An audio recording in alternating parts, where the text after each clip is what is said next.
Hello दोस्तों, तो कैसे आप सब। आई होप आप सभी अच्छे होंगे।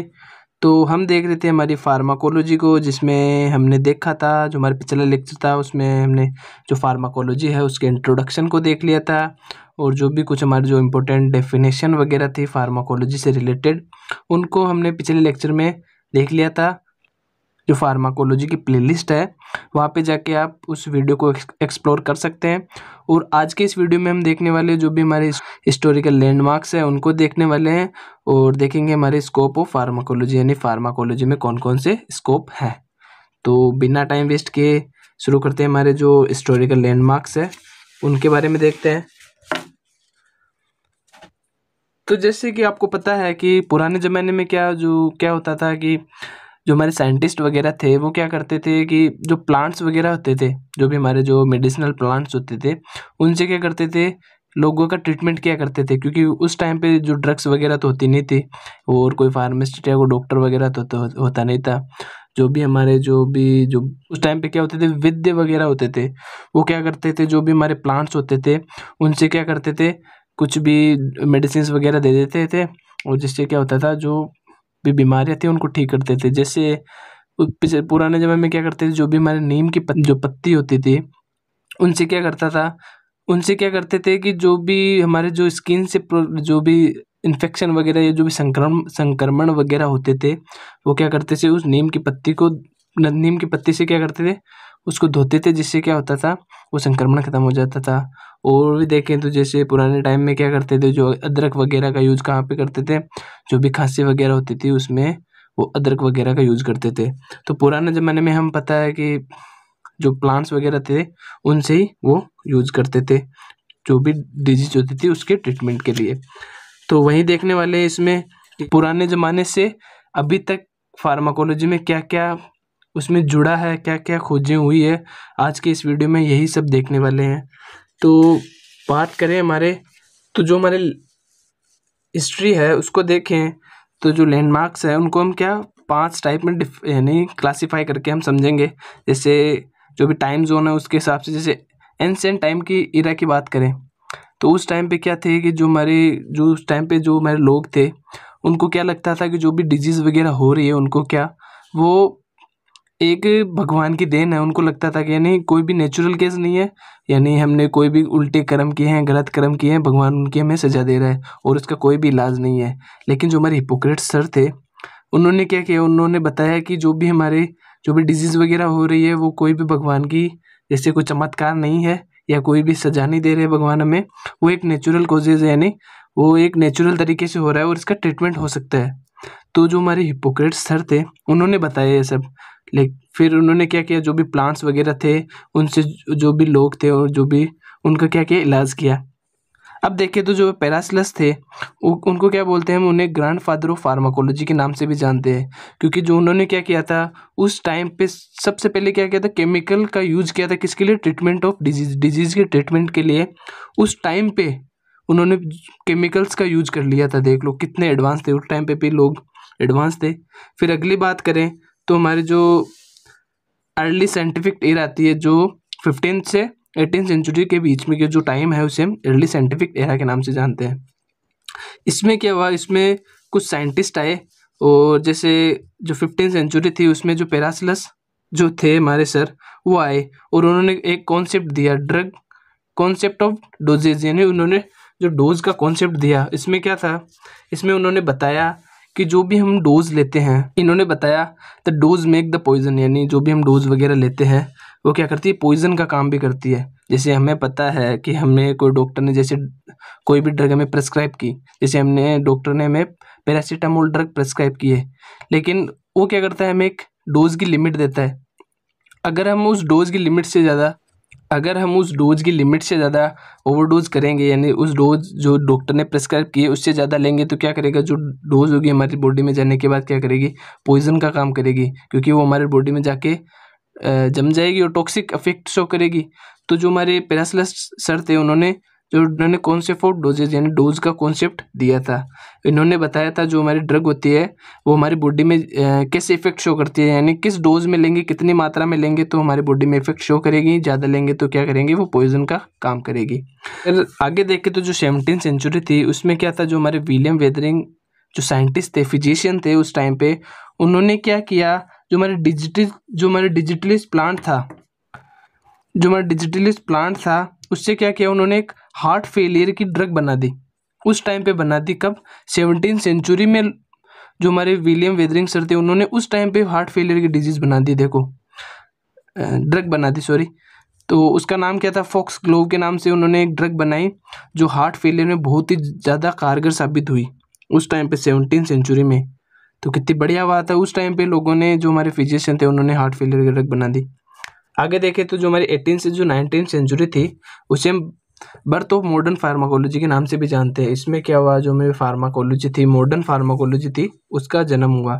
और इसमें सबसे ज़्यादा जैसे देखें तो इसमें क्या हुआ, जो मॉर्फिन का आइसोलेट किया गया इसमें, यानी 1805 में क्या हुआ, मॉर्फिन को आइसोलेट किया गया। जो हमारे फ्रीडरिच जो सर थे, जो फिजिशियन थे उस टाइम पे, उन्होंने क्या किया, मॉर्फिन को एक्सट्रैक्ट किया, कहाँ से, ओपियम। अभी ओपियम क्या है, ओपियम क्या होता है, जो भी प्लांट होता है, यानी कोई भी प्लांट था उसके जो लेटेक्स होता है उसमें से कोई सब्सटेंस था, उसे हम ओपियम के नाम से जानते थे। और उसमें से क्या किया उन्होंने, जो हमारा मॉर्फिन था उसको एक्सट्रैक्ट किया और आइसोलेट किया। फिर जो हमारी मॉर्फिन है वो किस यूज में आती थी, जो भी हमारे पेन किलर वगैरह थी या जो भी दर्द वगैरह में थी, जो मॉर्फिन यूज होती थी, सेडेटिव के रूप में यूज होती थी, ठीक है। First time an active compound was isolated from A plant. 1805 में फर्स्ट टाइम पे, यानी एक एक्टिव कंपाउंड को आइसोलेट किया गया, वो भी प्लांट से, ठीक है। कब किया गया, 1805 में। तो बहुत ही बढ़िया डिस्कवरी थी मॉर्फिन वाली, जो भी चल रही है, बहुत ही बढ़िया चीज़ है। आगे देखें तो जो 1876 की बात करें तो उसमें क्या होता है, डिस्कवरी हुई थी एस्प्रिन की। एस्प्रिन जो अभी भी बहुत ही बढ़िया तरीके से चल रही है, जो दर्द में यूज होती है पेन किलर के रूप में, उसकी खोज देखें तो जो 1876 में हो चुकी थी। जो हमारे फ्लिक्स हॉफमैन थे, सर थे, फिजिशियन थे, उन्होंने क्या किया, एस्प्रिन का सिंथेसाइज किया एज ए पेन किलर, यानी पेन किलर के रूप में उन्होंने एक एस्प्रिन की खोज की थी, ठीक है। Become one of the first mass produce drug, यानी जो हमारी एस्प्रिन थी उसको क्या किया, बड़े पैमाने पे बनाना शुरू कर दिया। जो हमारे फेलिक्स हार्मोन सर थे उन्होंने क्या किया, जो हमारी एस्प्रिन ड्रग थी उसको क्या किया, मास प्रोड्यूस ड्रग का मतलब हो गया कि उन्होंने उस जो ड्रग थी हमारे उसे एक बड़े पैमाने पे बनाना शुरू कर दिया, ठीक है। अब चले तो हमारे जो 20th सेंचुरी में चले हैं, तो ये कहाँ से कहाँ तक थी, जो 19th सेंचुरी से जो हमारी 20th सेंचुरी है उसके बीच की बात करें, जो 19th सेंचुरी से 20th सेंचुरी है उसके बीच की बात करें, तो अगर 1909 की बात करें तो जो हमारे पॉल इलरिच सर थे उन्होंने एक कॉन्सेप्ट लाया था उस टाइम पे, मैजिक बुलेट के नाम से उन्होंने एक कॉन्सेप्ट लाया था। इसमें क्या होता है कि उन्होंने एक ड्रग बनाई, जो हमारा साल्वर्सन प्लांट था उससे उन्होंने एक ड्रग बनाई जो सिफिलिस के जो डिजीज थी उसमें यूज होती थी। उन्होंने क्या किया, जो भी ड्रग थी वो क्या थी, जो भी हमारी टारगेट सेल थी उसके ऊपर जाके सीधा असर शो करती थी, अपना जो अपना इफेक्ट थी वो सीधा जाके शो करती थी। इसीलिए हम इसे मैजिक बुलेट के नाम से करते हैं। जैसे हमने कोई बुलेट चलाई तो क्या होती है, जो भी हमारा टारगेट होता है उसके ऊपर जाके अपना सीधा जो भी इफेक्ट है वो शो करती है। जो हमारा टारगेट है उसके ऊपर जाके क्या करती है, अपना सीधा इफेक्ट शो करती है। तो उसी कॉन्सेप्ट के ऊपर उन्होंने एक, जो हमारे साल्वर्सन प्लांट था उससे उन्होंने एक जो हमारे सिफिलिस है उसका ट्रीटमेंट किया। फिर वहीं पे हमारी जो पेनिसिलिन की डिस्कवरी हुई, 1928 में क्या हुआ, पेनिसिलिन की डिस्कवरी किसने की, हमारे जो अलेक्जेंडर फ्लेमिंग है उन्होंने पेनिसिलिन की डिस्कवरी की। जो पेनिसिलिन थी उसे हम उस टाइम पे वंडर ड्रग के नाम से भी जानते थे, क्योंकि ये बहुत ही ज़्यादा उस टाइम पे बहुत ही बढ़िया खोज मानी जा रही थी, क्योंकि ये जो एंटीबायोटिक थे, इन्हें जो भी संक्रमण वगैरह होते थे, बैक्टीरियल संक्रमण, उसमें बहुत ही ज़्यादा कारगर साबित हुई उस टाइम पे। तो इसे revolution treatment of the bacterial infection, यानी बैक्टीरियल इन्फेक्शन के लिए जो एंटीबायोटिक ड्रग बनाई थी उन्होंने penicillin. The rise of sulphonamide and antibiotic, यानी 1940 में क्या है, एक सल्फेनामाइड ड्रग की डिस्कवरी हुई। यानी वर्ल्ड वॉर सेकेंड की जब टाइम चल रहा था तो उस टाइम पे जो हमारी सल्फेनामाइड ड्रग थी वो एक लाइफ सेविंग ड्रग के रूप में उभर के आई सामने। वो जो भी मिलियंस ऑफ लोग थे जो भी उनके क्या हुई, जो उसने ड्रग ने क्या की, जान बचाई। जैसे वर्ल्ड वॉर सेकेंड के टाइम पे क्या हुआ कि जो बैक्टीरियल इन्फेक्शन वगैरह थे उनको रोकने के लिए जो हमारी सल्फेनामाइड ड्रग थी वो बहुत ही कारगर साबित हुई। तो आगे देखें तो जो हमारा प्रोटॉन पंप इनहिबिटर और कीमोथेरेपी है उसकी डिस्कवरी हुई हमारी जो 1970 में एक सिमेटिडिन नामक ड्रग आई, जो क्या थी, जो first major anti cancer drug के नाम रूप में आगे उभर के आई। बहुत ही उस टाइम पे 1970 में जो पहली एंटी कैंसर ड्रग बनी थी, और 1970 में ही जो हमारी कीमोथेरेपी थी उसकी डिस्कवरी हुई, जो आगे जाकर जो कैंसर ट्रीटमेंट में बहुत ही कारगर साबित हुई। फिर हमारी बात करें जो 21st सेंचुरी है उसकी बात करें तो जो 21st जो 2000 से लेकर हमारे जो आज तक जो भी डिस्कवरी हुई उसकी बात करें तो जैसे एडालिमब की बात करें, इसे एक नाम से और जाते हैं Humira, become the first fully human monoclonic antibiotic drug. यानी ये क्या थी, हमारी फर्स्ट मोनोक्लोनिक एंटीबॉडी ड्रग थी। यानी मोनोक्लोनल का मतलब हो गया कि ये ड्रग क्या थी, जो भी जहाँ पे से इफेक्ट शो करना था वहीं पे जाके अपने इफेक्ट शो करती थी। यानी जो भी स्पेसिफिक एंटीबायोटिक ड्रग भी बोल सकते हैं इसे। फिर आगे क्या हुआ, scientist began editing gene to treat genetic disorder. फिर क्या हुआ, जो मेरे साइंटिस्ट वगैरह थे उन्होंने जो हमारे जीन वगैरह थी उसके ऊपर काम करना शुरू किया, जीन में एडिटिंग शुरू की। यानी जो भी जैसे जेनेटिक जो भी डिजीज़ वगैरह होती थी उनको ट्रीट करने के लिए उन्होंने क्या किया, जो भी हमारे जीन्स वगैरह होती थी उनको एडिट करना शुरू किया, और जो भी जेनेटिक डिसऑर्डर थे उनको ट्रीट करने की कोशिश करने लगे। और फिर जो हमारा अभी जो पेंडेमिक आया था, जो हमारा कोरोना चल रहा था, उसमें क्या हुआ, डॉक्टरों ने क्या किया, mRNA वैक्सीन्स बनाई। जैसे हमारे जो उस टाइम पे जो कंपनियां वगैरह थी जैसे फाइजर हो गई, मॉडर्ना हो गई, उन्होंने क्या किया, जो हमारे mRNA वैक्सीन बनाई। जो भी हमारा mRNA होता है उनमें उन्होंने क्या किया, रिवोल्यूनाइज किया, फिर वैक्सीन का डेवलपमेंट किया। यानी जो हमारा mRNA होता है उसमें एडिटिंग वगैरह की, उसमें जो भी हमें जोड़ना था वो जोड़ जाड़ के क्या किया, एक वैक्सीन बना दी, जो कि बहुत ही कारगर साबित हुई हमारी कोरोना के टाइम पे। आज के टाइम पे क्या होता है कि जो भी हमारे फिजिशियन वगैरह होते हैं वो क्या करते हैं, एआई का यूज़ करते हैं। एआई तो आपको पता ही है कि हर जगह अभी बहुत ही ट्रेंड कर रहा है। तो एआई की मदद से क्या करते हैं, जो भी हमारी ड्रग वगैरह होती है उनका प्रोडक्शन करते हैं, उनका देखते हैं कि वो कैसे काम कर रही है, कितना उसका असर है, और जो हमारे न्यू ड्रग होती है उसका फॉर्मेशन करते हैं। और वो जो एआई की मदद से क्या होता है वो बहुत ही फास्टर हो जाता है, जो भी प्रोसेस होती है वो बहुत ही फास्टर हो जाती है।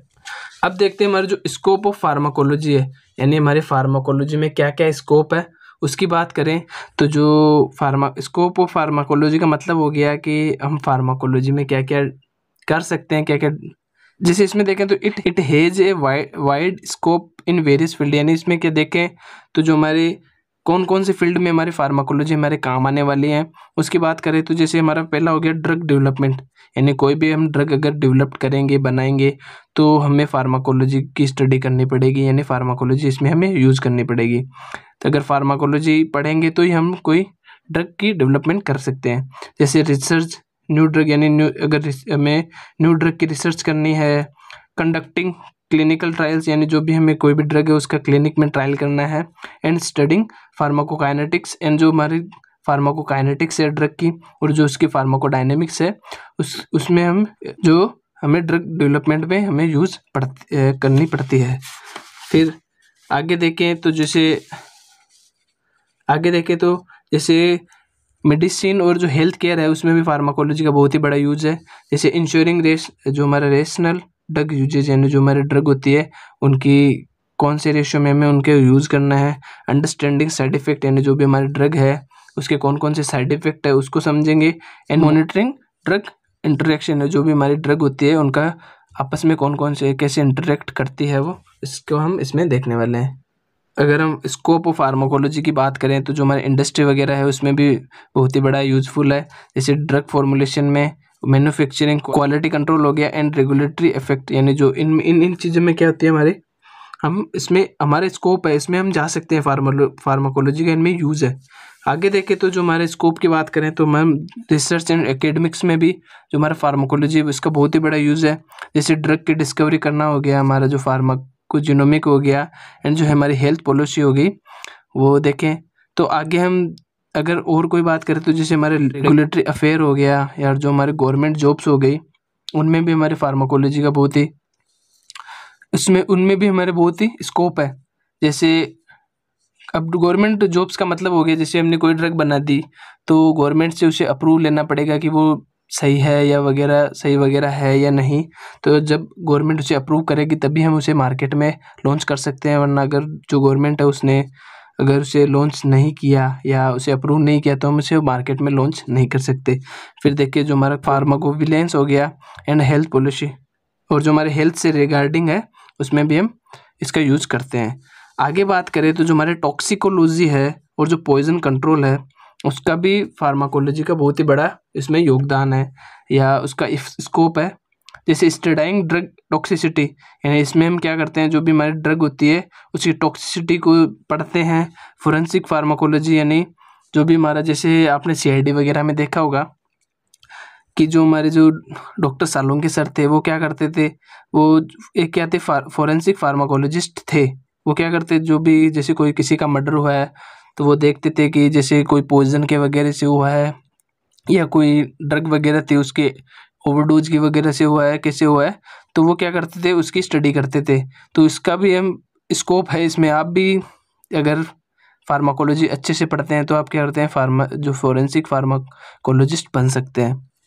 एंड इंडस्ट्रियल टॉक्सिकोलॉजी यानी इंडस्ट्री में जो भी टॉक्सिक मटेरियल बनते हैं उनके भी स्टडी के लिए हम इसमें बहुत ही बड़ा स्कोप है।